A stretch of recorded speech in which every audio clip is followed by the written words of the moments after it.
ஆவாரை பூத்திருக்க சாவாரை கண்டதுண்டா? இது என்ன செடி மூலிகை தெரியுதா? ஆவாரம் மூலிகை.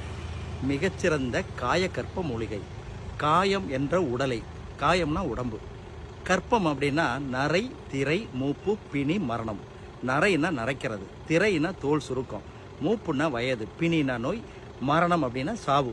இந்த அஞ்சும் வராமல் தடுக்கக்கூடிய ஆற்றல் இந்த ஆவார மூலிகைக்கு இருக்கிறது. சர்க்கரை நோய்க்கு மிகச்சிறந்த மருந்து, இதய நோய்க்கு மிகச்சிறந்த மருந்து, வெண்படை வெண்புள்ளின் என்ற தோல் நோய்களுக்கு மிகச்சிறந்த மருந்து, மூட்டு வலிக்கு, ஆஸ்துமாவுக்கு, கண் நோய்களுக்கு, இப்படி சகல ரோக நிவாரணி 4448 நோய்களையும் தீர்க்கக்கூடிய ஆற்றல் இந்த ஆவார மூலிகைக்கு இருக்கிறது. மொத்த செடியுமே சமூலம் என்று சொல்வார்கள். வேறு, தண்டு, இலை, பூ, மகரந்தம், காய் அத்தனையுமே மருந்து. இதை சேகரிக்கணும், சேகரித்து சுத்தப்படுத்தி நிழல்லையே உலர்த்திடணும். நல்ல காஞ்ச பிறகு மொத்தத்தையும் என்ன பண்ணுங்க, அரைச்சு சளிச்சு வச்சுக்கோங்க.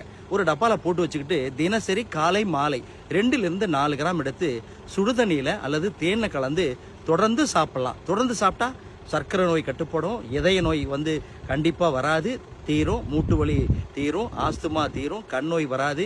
இப்படி ஒட்டுமொத்த உடலையும் பாதுகாக்கக்கூடிய அற்புதமான மூலிகை தான் ஆவார மூலிகை.